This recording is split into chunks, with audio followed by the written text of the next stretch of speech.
What's up, everybody? I mean, I knew you guys will be so free today since it's maintenance, so might as well we do something to pass the time because all of us are so excited to play One Punch Man, right? So I'll be editing on the fly. So before we start anything, my volume's all okay? Everything good? Can hear me clearly?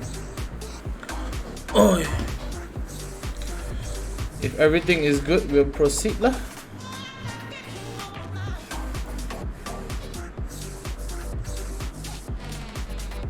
Alright.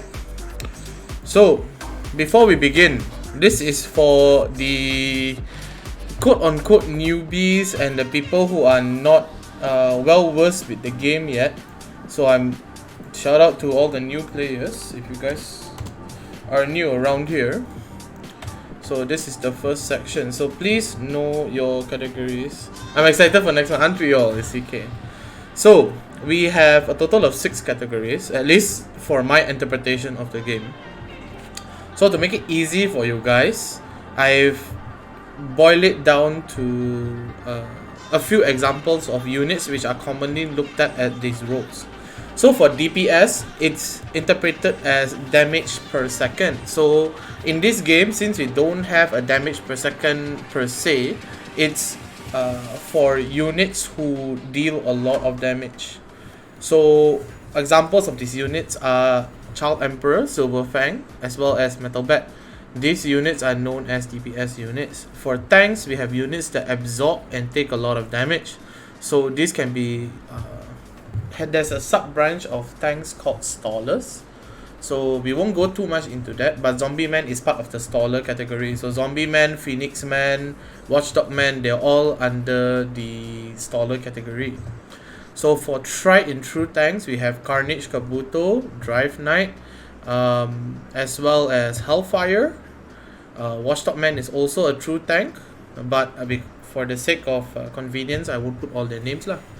For sub DPS, these are units which don't particularly deal an insane amount of damage, but they do deal secondary enough damage that they are considered as DPS units as well. So depending on how you build, Metabat can be as a DPS or a sub DPS. Geryu is a tried and true sub DPS, but he's also a utility unit. RMG and Boros are good examples of sub DPS. So these are the units which, after your DPS strikes, then your sub DPS comes in and cleans up everything. For utility, we have units with non-damage effects that affect gameplay, or even damage effects, but it's not the priority for them to deal damage. So examples of utility is Boros V2 minions. Those are utility. That's for Genshin. This is for One Punch Man. And for Watchdog Man, he's +2 energy, -2 energy. How to build buff gear for Tatsu V2? You don't. You don't do anything for Tatsu. Just throw her in the dustbin. For Goketsu, his utility is for shield rate and heal rate, which is very good for bomb core. And Geryu stun utility. So know your categories. Part 2 will have the core units. So units which has essential core effects. So you have bomb and Geryu Ganshu. Bro, Watchdog Man is so good in Geryu core, bro. What do you mean? So much insane HP boosting for your CK+. And then you have alt or alternative units to use instead of the common lineups. So that's anything but Bakuzan, because Bakuzan's garbage. So in my opinion, this will be one of the best teams to come out of late bomb era. So the reason why you don't have, let's say, a Geryu here, or who else do we have as an alternative? A Metal Bat, is because the priority for this lineup is to make sure that your DPS, sub DPS, as well as your tank deal and take enough damage. So why is Boros not in speed contention versus CK? Because for the most part, CK ult deals a lot more damage and it's charged, so it gets through Banku shield, so it's much more valuable. Gil no damage also uses. No, it's actually quite the opposite. as long as you can stun with Gale, he's actually very, very good. So you can delay for 2 turns and you can take them out as soon as possible. So this is the next lineup we're exploring.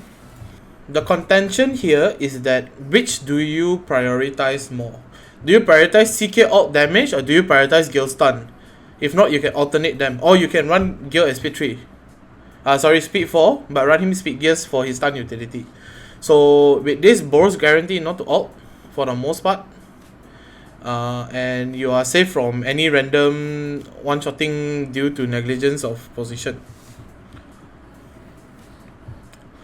And for the most part, I would say this is one of the high risk, high reward, because you're not running full speed because of the absence of king. But it can be a strong meta build if your units can compensate for the lack of speed. So your CK is tanky enough, your CE deals enough damage, and your Gale utility is on point. Stupid kilo. So you have CE speed 1 with Boros speed 2. So Boros is the DPS, sub DPS in this lineup. And then you have Watchdog Man buffing CK, Hellfire buffing whoever's getting targeted by Gale. And this is a very it's a very cost heavy lineup because you need this team to be on point. So you will have a very fat CK and you have strong double DPSs, because Boros in my case for this lineup will be of DPS standpoint lah. So I will only recommend this lineup to very few people who can pull it off, because not everybody can pull it off. This is the lineup which I would probably feel is one of the strongest lineups in G-Core. Early G-Core, that is. So you have King as a speed booster with DPS CE and an alternative DPS in CK. And then you have Metal Bat as the secondary DPS or sub DPS. And then you have Gilwin for utility. So this is a very, very, very greedy team. Beautiful lineup except for Gale. So for Gale, you can swap it for anybody else actually. Let's say you don't want Gilwin there. You can actually put in Doggy. So that's also possible. So this lineup, unfortunately, everybody need Keepsake in P5 and Awaken 2. except for Boros and Geryu, everybody else needs Awaken 2 plus Keepsake. I'm a sardine at heart. Silverfang will be okay, honestly.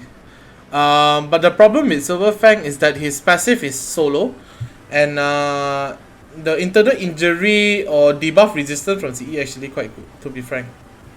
With this, we have 4 sample lineups. So I want to know from you guys, do you guys want more sample lineups?